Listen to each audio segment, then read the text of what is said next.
만장했습니다. 그 인생이 얼마나 파란만장했는지, 그는 목동에서부터 시작한 인생이 한 나라의 왕이 되는 자리까지 갔습니다. 목동에서 왕이 되기까지 얼마나 많은 시간이 필요했으며 얼마나 많은 우여곡절이 있었겠습니까?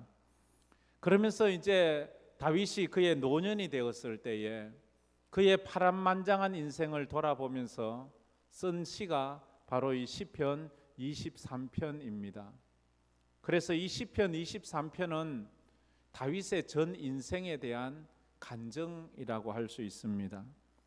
그가 어떤 인생을 살아왔는지, 그런 인생을 살면서 어떻게 하나님과 동행할 수 있었는지에 대해서 시편 23편에서 우리에게 간증해 주고 있습니다.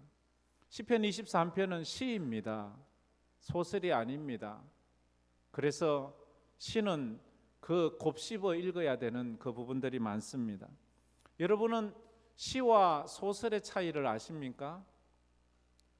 제일 간단한 차이는 시는 짧고 소설은 길잖아요. 시는 단 몇 줄의 문장으로 이루어져 있지만 소설책은 몇 권의 책으로 이루어져 있잖아요. 시는 아주 요약되어 있고 소설은 아주 자세하게 다 기록되어 있는 것 아니겠습니까? 그래서 소설을 읽기는 양이 많아서 힘든 거지 내용이 어려워서 힘든 건 아닙니다. 그러나 시는 양은 작은데 내용을 알기가 어렵다는 것이 시를 읽을 때의 문제 중에 하나입니다. 시는 단 몇 줄로 되어 있습니다. 시를 잘 이해하자면 시는 쉽게 말해서 몇 권의 책을 몇 줄로 압축해 놓은 것이기 때문에 그걸 읽자면 그 단어 사이에 그 시인이 이야기하려고 하는 의도들을 잘 뽑아내야 됩니다. 문장 사이에서 그 시인이 감추어 놓은 그 수많은 사연들을 다 뽑아내는 그런 실력이 있는 사람이 시를 볼 때는, 시를 읽으면 이건 무슨 대하 드라마를 보는 것처럼 그렇게 보여지게 되어 있습니다. 글과 글 사이, 단어와 단어 사이를 읽어낼 수만 있다면 우리에게는 엄청난 은혜가 바로 이 시편 23편에서도 있습니다. 특히 다윗의 인생을 좀 알고 이 시편을 읽는다면 얼마나 은혜가 있는지 몰라요. 누구나 인생을 살다 보면 이럴 때가 있다고 합니다. 갑자기 길을 잘 가던 길이 뚝 끊어져 버렸어요. 잘 가던 인생이 갑자기 앞이 깜깜해져 버렸어요. 길이 없어요. 어디로 가야 될지 모르겠어요. 길이 없는데요. 참 이럴 때 어떻게 잃어버린 길을 다시 찾을 수 있는가? 그게 우리 인생이 가지고 있는 큰 숙제 중에 하나잖아요. 잘 가다가 건강의 길이 뚝 끊어지면 완전 이 길을 어떻게 찾아가야 될지를 몰라요. 거기에서 그냥 주저앉아서 울고 있지요.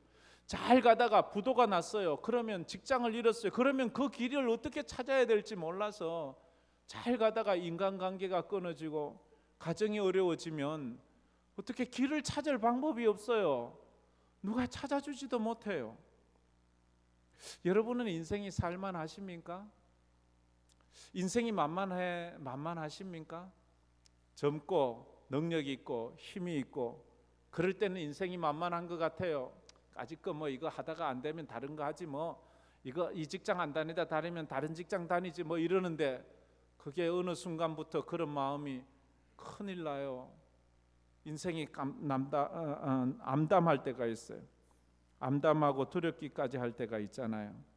다윗은 그런 인생을 시편 23편에서 쭉 이야기합니다. 1절, 2절, 3절, 4절, 5절 자기 인생을 이야기하고 오늘 이 6절에서는 그 인생을 결론적으로 또 우리에게 고백을 합니다.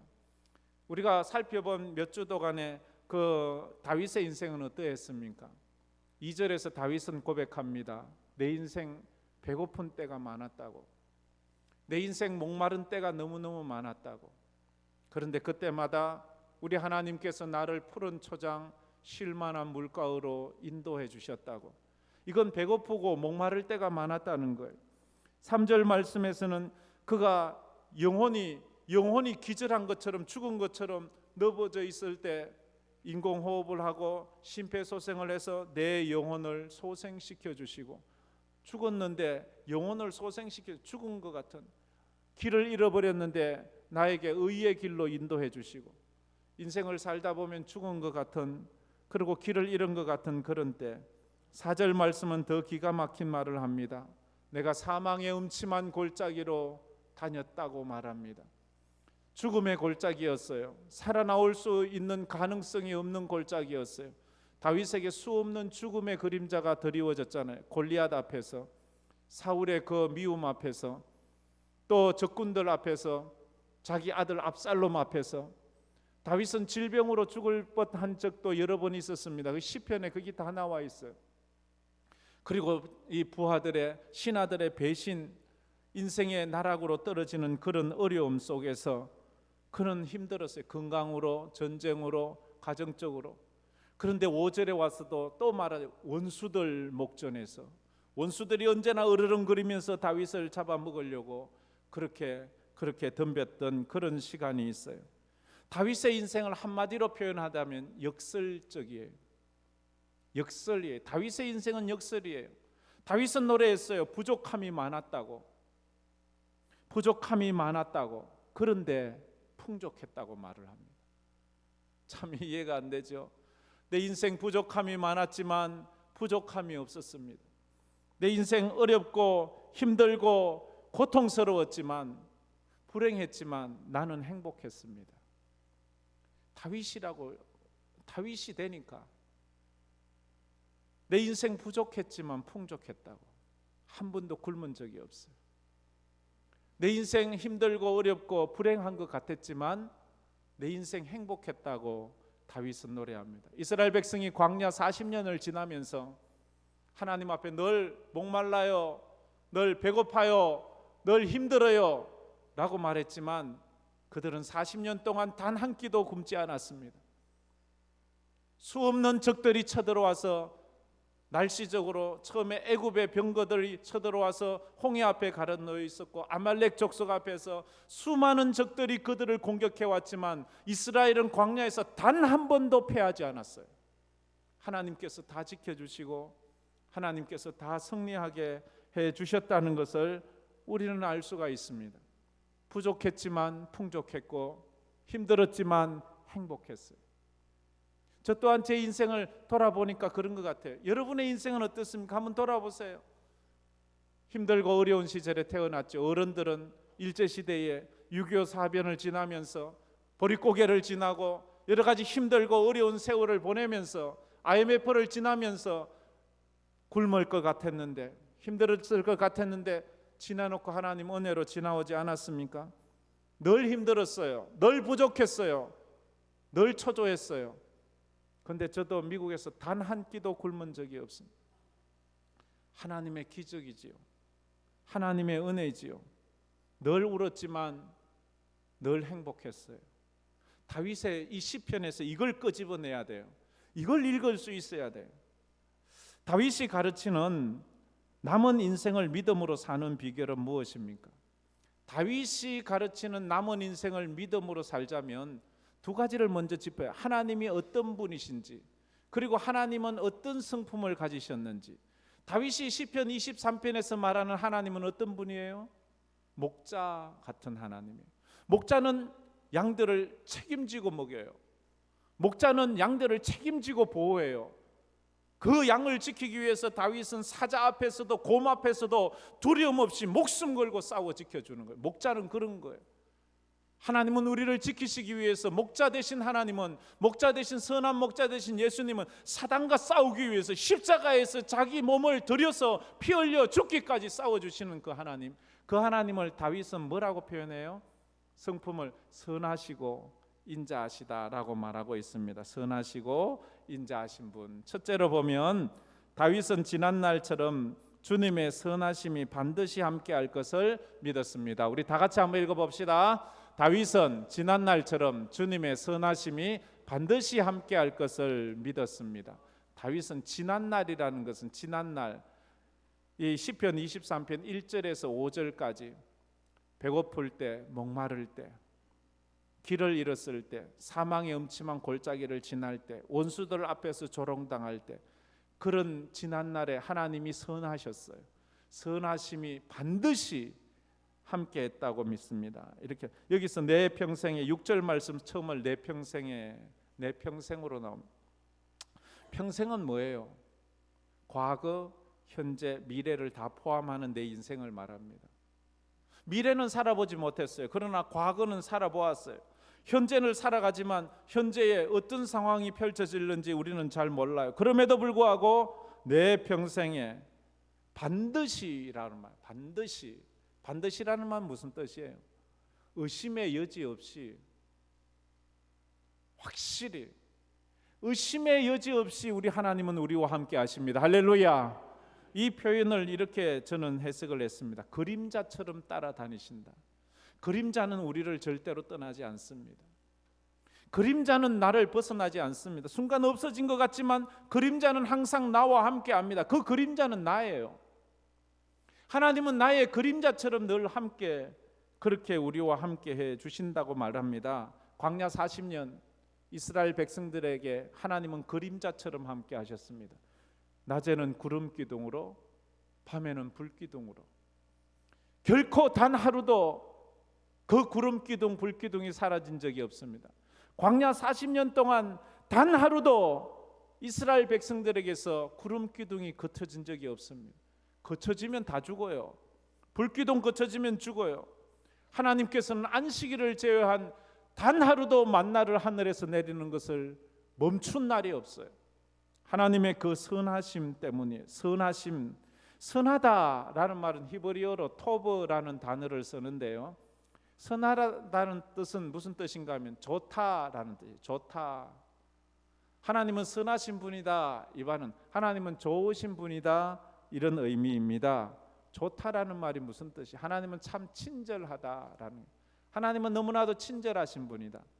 친절하다는 말은 변함이 없다는 뜻이에요. 사람이 불친절하다는 말은 뭐예요? 변한다는 거예요. 사람이 늘 친절하면 좋은데 친절하지 못한 사람이 많아요. 갑자기 불친절해져요. 그러나 우리 하나님은 친절하신 분이다. 다윗이 느끼는 하나님, 첫 번째가 하나님은 선하신 분입니다. 내 인생 돌아보니까, 굽이굽이 돌아보니까, 파란만장한 인생을 돌아보니까 하나님은 선하셨습니다. 참 좋으신 분이셨고, 나에게 너무나도 친절하신 분이었고, 나에게 변함없으신 분이었습니다. 탕자에게 아버지는 선한 분이었습니다. 탕자가 어떻다는 건 알지요. 돌아가시지도 않은 아버지를 죽은 사람처럼 취급하면서 아버지의 재산을 먼저 상속받아서 아버지 가슴에 비수를 꽂고 아버지 눈에 피눈물을 흘리게 하면서 아버지 집을 떠났던 그 불효막심한 인생이었지만, 그 자식에게 아버지는 언제나 선하셨어요. 언제나 좋은 아버지였어요. 언제나 변함없는 아버지였어요. 그 자식이 울면서 회개하고 돌아올 때 아버지는 그를 꾸중하지 않아요. 그를 끌어안고 그를 맞이해서 잔치를 베풀어 주는 거예요. 하나님이 다윗에게 이런 하나님이셨어요. 다윗이 언제나 착하기만 했습니까? 다윗이 어리석고 악해서 죄도 짓고 넘어지고 쓰러져도 하나님은 다윗과 하신 그 약속을 다 지켜주셨어요. 어느 날 양을 치는 다윗에게 하나님이 찾아오셨어요. 그래서 사무엘을 통해서 그에게 네가 이제 장차 이스라엘 왕이 될 것이라 말하면서 기름을 부어줬어요.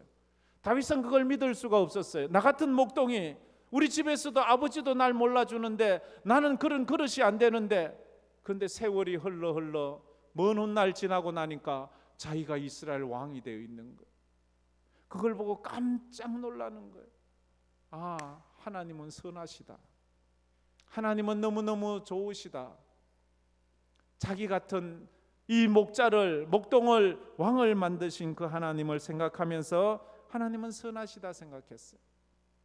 여러분의 지금의 위치가 어쩌면 좀 아직은 힘든 사람도 있겠지만 가만히 생각해 보세요. 야, 내가 이 자리에 있다니 얼마나 감사해요. 얼마나 감사해요. 어느 날 제가 이곳에 서 있는 것을 본 저 자신을 보면서 하나님은 선하시구나, 하나님은 너무나도 감사하시구나 하는 것을 알았어요. 좋으신 하나님, 좋으신 하나님, 참 좋으신 나의 하나님. 여러분의 인생에도 좋으신 하나님이시지요? 우리 다 같이 한번 이 찬양 한번 불러봅시다. 좋으신 하나님, 좋으신 하나님, 참 좋으신 나의 하나님.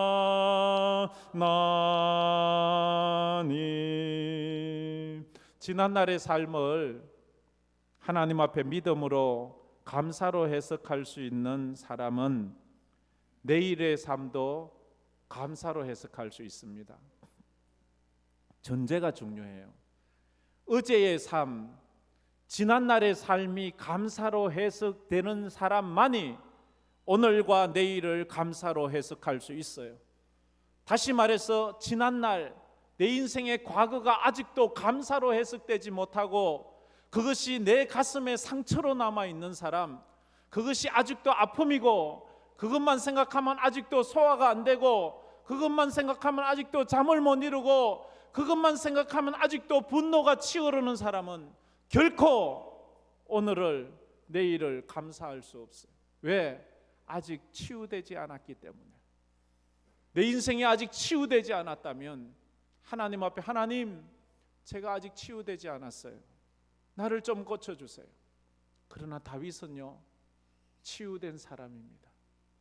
그 상처에서 치유를 받았어요. 얼마나 많은 상처를 가지고 있어요. 자기 장인인 사울이 그를 죽이려고 10년 넘게 군사를 풀어 온 나라를 뒤지면서 죽이려고 하고, 그리고 자기 부인은 빼앗겨 남의 남편에게 시집을 가고, 자기 부하들은 자기를 계속해서 고발을 하고 배신을 하고, 마지막에 자기 아들 압살롬까지도 자기를 죽이려고 반역을 하고 칼을 들고 덤벼들고, 몸에는 숱한 질병으로 괴로워하고 얼마나 힘들고 어려운데, 그것이 그대로 있었다면 다윗은 이런 노래 못 불러요. 인생을 저주하고 인생을 원망하면서 내가 왜 태어났냐 하면서 그랬는데, 다윗은 그런 상처가 없어요. 그 상처가 다 치유되는 거예요. 지난 날을 감사로 해석해야지만 치유가 되는 거예요.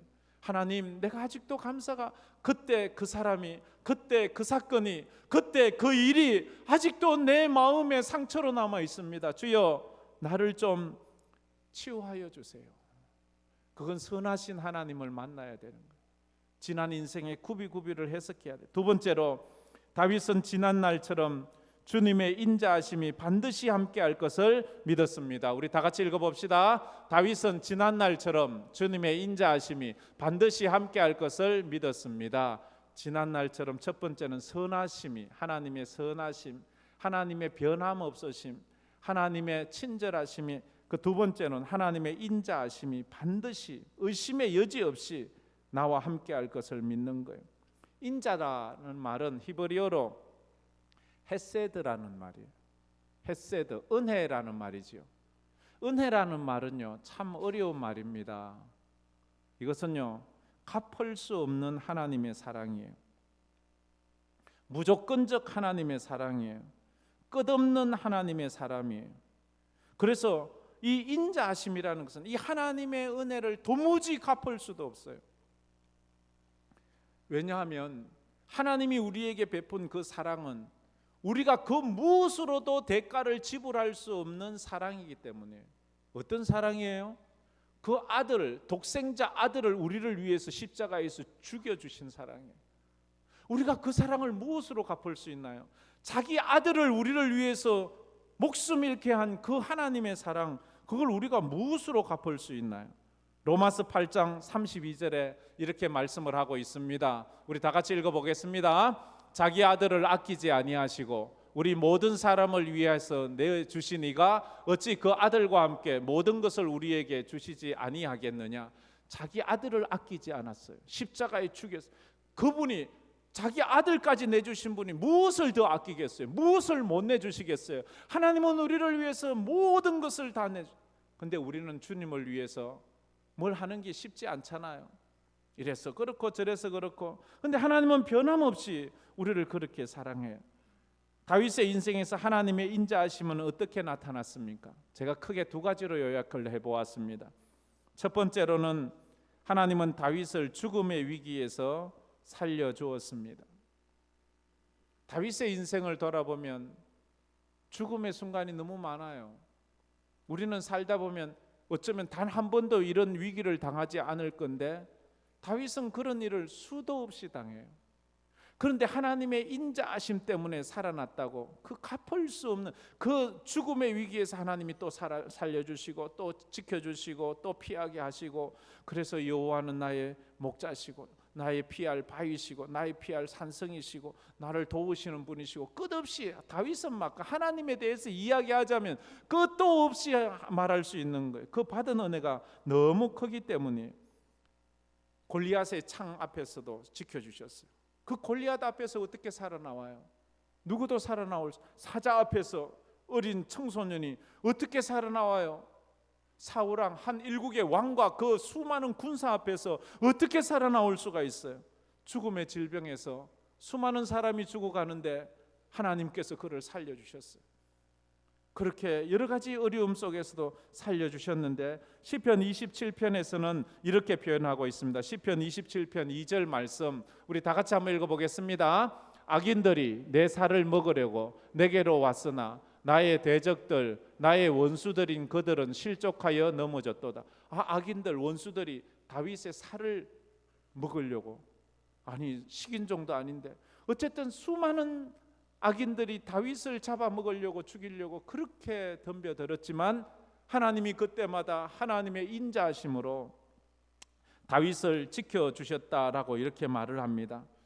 이 사건 시편 27편은 다윗이 언제 지었는가 하면 블레셋으로 망명해 갔을 때, 사울과 이스라엘 나라가 너무 그를 다윗을 죽이려고 해서 도저히 이스라엘 나라 안에는 피할 수가 없는 거예요. 그래서 다른 나라로 망명을 갔는데 그것이 블레셋이에요. 블레셋은 골리앗의 그 마을이 있는 그런 나라입니다.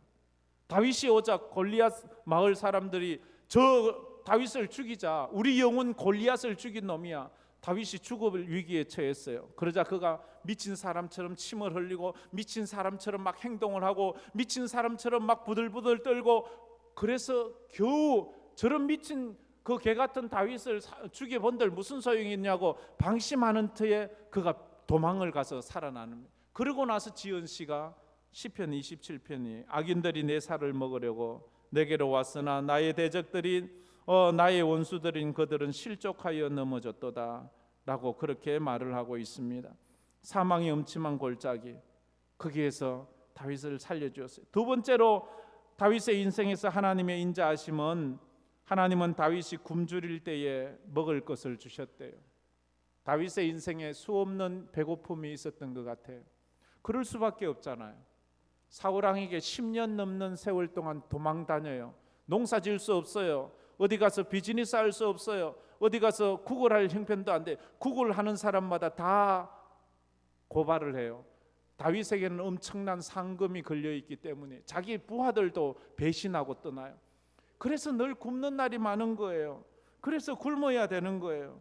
그래서 힘든 거예요. 이스라엘 백성들이 광야 40년 동안 그렇게 떠돌아다니는 것처럼 다윗의 인생에 굶주린 날이 참 많았어요. 그런데도요, 하나님은 그를 굶겨 죽이진 않았어요. 하나님은 그를 늘 그때그때 먹여주셨어요. 시편 136편 25절에서는 이렇게 노래하고 있습니다. 우리 다 같이 읽어보겠습니다. 모든 육체에게 먹을 것을 주신 이에게 감사하라. 그 인자하심이 영원함이로다.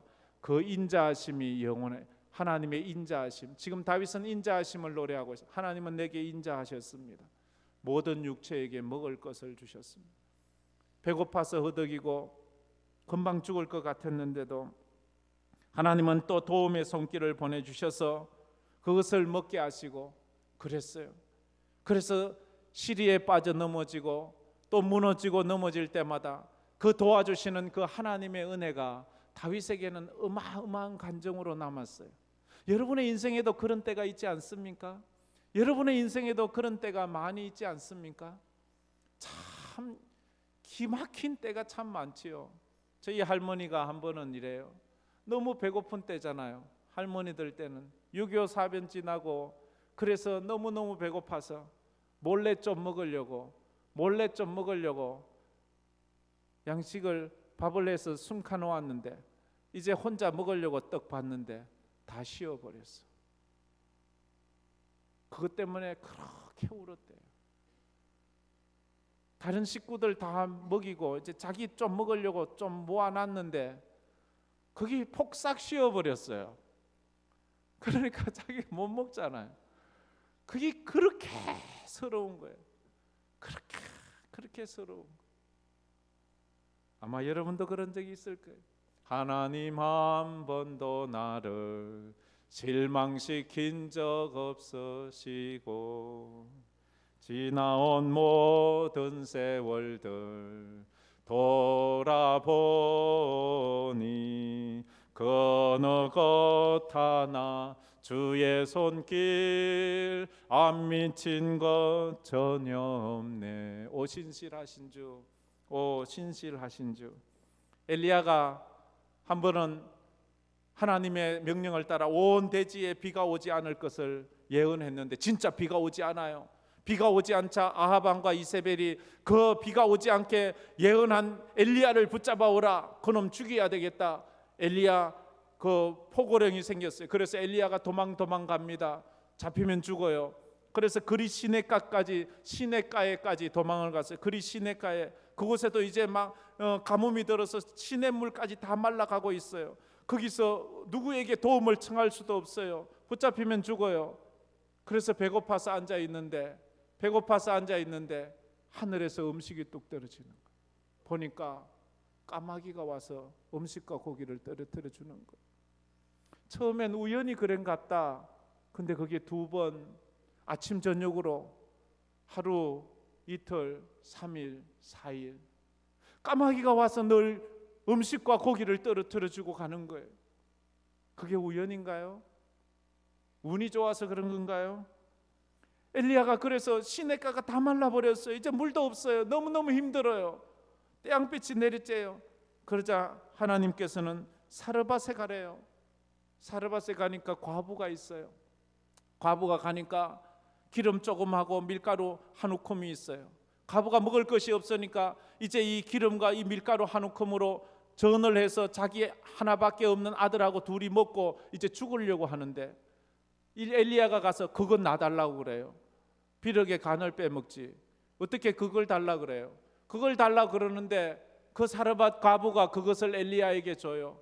그러자 엘리야가 너무 감사해서 하나님 저들을 좀 축복해 달라고 하니까 그때부터 그 기름통에 기름이 마르지 않고 밀가루통에 밀가루가 마르지. 하나님께서 엘리야를 그렇게 먹이시는 거예요. 다윗은 지난날 배고프고 굶주리고 허덕일 때 먹여주신 그 주님을 노래할 때 인자하심이라 그렇게 말을 하고 있습니다. 인자하신 분이라 그렇게 말합니다. 엘리야가 혼자 남아서 울고 있는데 나밖에 없다고 말하는데 하나님 아니야 엘리야야 너 말고도 아직 바알에게 무릎 꿇지 않은 자가 7,000명이나 있단다. 걱정하지 말아라 그렇게 말했어요. 우리는 이것을 로마서 8장 28절 말씀에서 볼 수 있죠. 로마서 8장 28절 다 같이 한번 읽겠습니다. 우리가 알거니와 하나님을 사랑하는 자 곧 그의 뜻대로 부르심을 입은 자들에게는 모든 것이 합력하여 선을 이루느니라. 아멘. 이 시편 23편을 여러분의 인생에 한번 적용시켜 보세요. 그래서 이 하나님의 선하심, 하나님의 인자하심을 노래했던 다윗이 어떤 마음으로 했을까를 한번 느껴보세요. 하나님 제 영안을 열어서 이 시가 정말로 파노라마처럼 내 인생을 쫙 비춰줄 수 있도록 여기서 다윗을 보지 마세요. 하나님은 다윗을 연구하라고 준 게 아니에요. 여러분의 인생에도 동일한 은혜가 있다는 것을 깨달으라고 주신 거예요. 하나님의 말씀은 언제나 내게 주시는 거예요. 여러분의 인생에도 이런 스토리가 있지 않습니까? 이것이 나의 간증이요, 이것이 나의 찬송일세. 이건 우리 노래가 돼야 돼요. 이 다윗의 노래로만 끝나서는 안 돼요. 마지막으로 세 번째, 다윗은 여호와의 집에 영원히 살겠다고 선포했습니다. 이것은 다윗의 신앙 고백이에요. 신앙 간증이에요. 내 평생에 선하심과 인자하심이 반드시 나를 따르리니, 의심의 여지 없이 내 그림자처럼 나를 따르리니 내가 여호와의 집에 영원히 살겠습니다. 나는 결코 하나님을 떠나지 않겠습니다. 나는 결코 하나님과 동행하는 삶을 포기하지 않겠습니다. 나는 평생토록 하나님을 예배하며 살겠습니다 하는 그런 뜻이 내가 여호와의 집에 영원히 살겠다라는 거예요. 시편 23편처럼 시편 27편도 아주 이 6절하고 비슷한 말씀이 있어요. 시편 27편 4절 말씀이에요. 시편 27편 4절, 저것을 오늘 시편 23편 6절과 비교하면서 한번 읽어보세요. 다 같이 읽겠습니다. 내가 여호와께 바라는 한 가지 일, 그것을 구하리니 곧 내가 내 평생에 여호와의 집에 살면서 여호와의 아름다움을 바라보며 그의 성전에서 사모하는 그것이라. 저 다윗이 지은 시거든요. 내가 여호와께 바라는 한 가지 일이 있어요. 돈이 아니에요. 장수가 아니에요. 명예가 아니에요. 여호와의 집에 사는 거예요. 내 평생 여호와의 집에 살게 해주세요. 이것을 하나님의 선하시고 하나님의 인자하심을 경험했기 때문에, 그가 죽음의 위기에서, 그가 배고픔의 위기에서 하나님께서 그를 어떻게 인도하셨는가를 그가 알기 때문에, 인생의 황혼기에 접어든 다윗은 파란만장했던 인생을 돌아보면서 이렇게 노래했습니다. 억울하고 분통한 노래가 아닙니다. 속상하고 원통한 노래가 아니었어요. 다윗이 만약 과거가 치유되지 않았더라면 다윗은 인생의 아픔과 고난이 그를 망한 사람이 되게 했어요. 괴팍하게 만들고 배려심 없게 만들었을 거예요. 그러나 그가 치유되었기 때문에 그의 고난과 아픔은 도리어 그를 더 성숙하게 만들고 더 품위 있게 만들었어요. 다윗의 가난과 외로움도, 사람들에게 미움받는 것도 그가 치유되지 않았으면, 가난했던 사람은요 욕심쟁이가 되고 이기주의가 되고 탐욕의 사람이 되잖아요.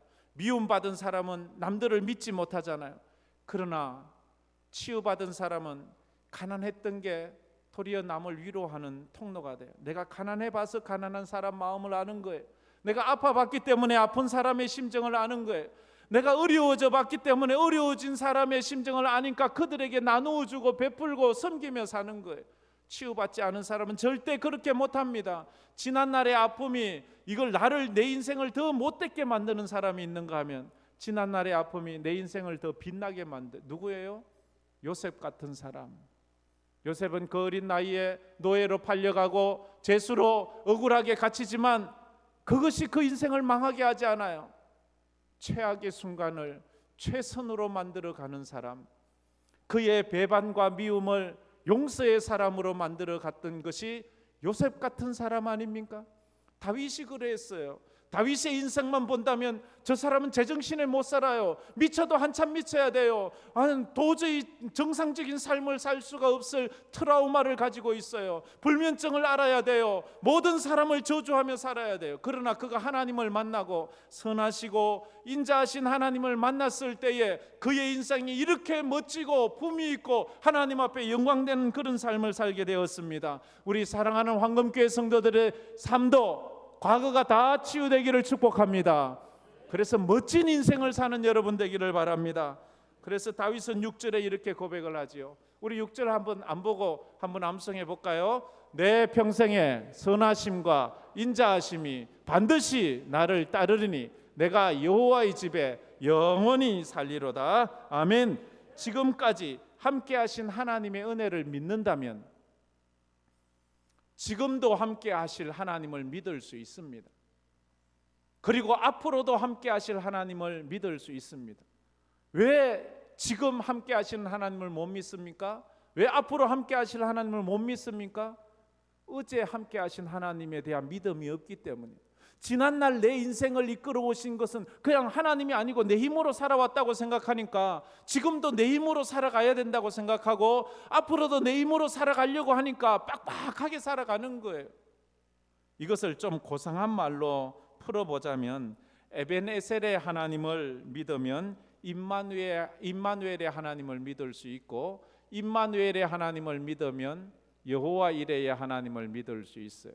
에벤에셀이라는 말은 여기까지 인도해 주신 하나님을 믿으면, 임마누엘이라는 말은 지금도 함께 하시는 하나님을 믿고, 여호와 이레라는 말은 앞으로 내 모든 인생을 예비해 두실 하나님임을 믿을 수 있다 이 말입니다. 여러분에게 이런 은혜가 있기를 주의 이름으로 축복합니다.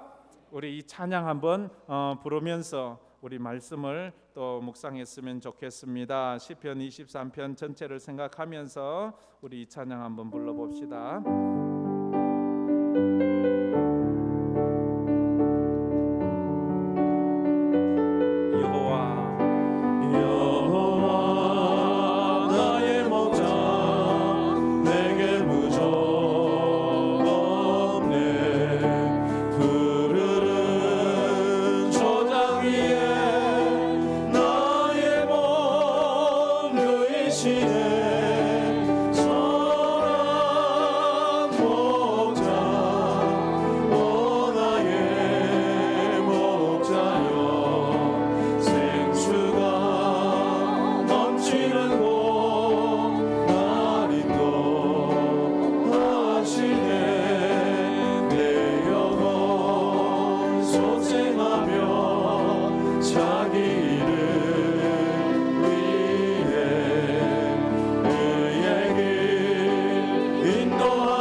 다 같이 말씀을 생각하면서 머리를 숙여 눈을 감고 기도했으면 좋겠습니다. 여러분의 인생은 어떠했습니까? 다윗은 자신의 인생이 파란만장했다고 고백을 합니다. 그러나 부족했지만 풍족했다고 고백을 합니다. 힘들고 어렵고 아프고 눈물 나는 인생을 살았지만 불행한 것이 아니라 행복했다고 말합니다. 왜냐하면 여호와가 나의 목자가 되어 주셨기 때문입니다. 여호와가 나의 인생의 그림자처럼 나와 함께해 주셨기 때문입니다. 그 인자하심과 그 선하심이 그 인생의 정령 함께했듯이 하나님은 우리 인생에도 함께한다고 약속을 합니다. 다윗이 죽음의 위기에서 하나님이 건져주셨음을 감사하고, 배고플 때에 그를 먹여주시고 외로울 때에 그와 함께 하신 그 하나님 앞에 감사했던 것처럼, 그래서 내가 여호와의 집에 영원히 살겠습니다, 앞으로 하나님만 바라보며 믿음으로 살겠습니다 고백했습니다. 점점 종말의 증상들이 많은 이 세상에서 우리가 세상만 보면 현기증이 나서 넘어질 수밖에 없지만 십자가를 봐야 합니다. 십자가 붙잡아야 합니다. 선하신 목자님을 붙잡고 믿음으로 살겠다고 고백하는 우리가 되었으면 좋겠습니다. 다 같이 통성으로 기도하며 나가겠습니다. 주여 감사합니다. 오늘도 저희들이 하나님 앞에 예배합니다. 내 평생의 선하심과 인자하심이 반드시 나를 따르리니 내가 여호와의 집에 영원히 살겠다고 고백했던 다윗의 고백처럼 아버지 하나님 힘들고 어렵고 아프고 아버지 상처 입고 아버지 고통 속에 있다고 할지라도 하나님 아버지 주님만 바라보고 목자 되신 선하신 그 주님을 아버지 하나님 따르며 나아가는 아버지 하나님 모든 성도들이 되게 해 주시옵소서. 하나님 아버지 우리는 아버지 연약하고 부족하지만 아버지 하나님 목자 되신 그 주님은 좋으신 분입니다. 인자하신 분입니다. 아버지 은혜로우신 분입니다. 우리에게 사랑을 베푸시는 분입니다. 하나님 아버지 그 주님만 따르고 아버지 여호와의 집에서 영원히 살겠다고 고백한 그 고백이 우리의 고백이 되게 하여 주시옵소서. 믿음으로 살겠다고 주님과 동행하겠다고 살겠다면 그런 아버지 믿음의 고백이 우리 가운데도 있게 하여 주시옵소서. 내 평생의 선하심과 인자하심이 반드시 나를 따르리니 내가 여호와의 집에 영원히 살리로다. 하나님, 이 고백이 다윗의 고백만 되는 것이 아니라 나의 고백이 되게 하여 주시옵소서. 나의 간전과 나의 찬송이 되게 하여 주시옵소서. 그래서 먼 훗날 하나님 앞에 섰을 때에 하나님 앞에 이 고백을 드리는 우리 모든 성도들 되게 하여 주시옵소서. 하나님, 내 인생에 부족한 것이 많은 듯처럼 보였지만 하나님의 은혜로 풍족하게 살다가 왔습니다. 하나님, 내 인생에 힘들고 어려움이 많았지만 하나님, 저는 행복하게 살았습니다 고백할 수 있는 믿음의 사람들이 다 되게 하여 주시옵소서. 지금도 힘들고 어려운 시간을 살고 있다면 지난날 나와 함께 하신 그 하나님의 은혜가 기억되고 그 하나님의 은혜가 해석이 되고 그 하나님의 은혜가 감사가 되어 지금을 감사하고 내일을 감사하는 믿음의 성도들이 다 되게 하여 주심으로 지금을 이기고 내일을 믿음으로 승리하는 하나님과 동행하는 우리 모든 우리 황금교회 성도들이 다 되게 하여 주시옵소서. 지치고 피곤하고 아프고 힘든 성도들, 가난하고 지친 성도들, 주여 이 시간 찾아가셔서 안수하여 주시고 하나님이 위로하여 주시고 하나님이 새 힘을 더하여 주시고 아버지 하나님의 치료 중에 있는 성도들을 치유하여 주시옵소서. 아버지 하나님, 우리 선교사님들에게도 은혜 주시고 아버지 선교지에서 힘들거나 지치거나 피곤하거나 아프지 않도록 날마다 새 힘으로 더하여 주시옵소서. 지금은 우리 주 예수 그리스도의 은혜와 우리 하나님 아버지의 무한하신 사랑하심과 성령님의 감화 감동으로 충만하심이 목자 되신 주님을 붙잡고 다윗처럼 믿음으로 살아 다윗처럼 하나님의 선하심과 인자하심을 고백하며 내 평생 여호와의 전에 살겠다고 고백하기로 마음에 다짐하는 우리 모든 성도들 머리머리 위에, 흩어진 우리 성도들 머리머리 위에, 이제로부터 또 파송한 우리 모든 선교사들 그 삶 위에, 사역지 위에 이제로부터 영원토록 함께 있을지어다. 아멘.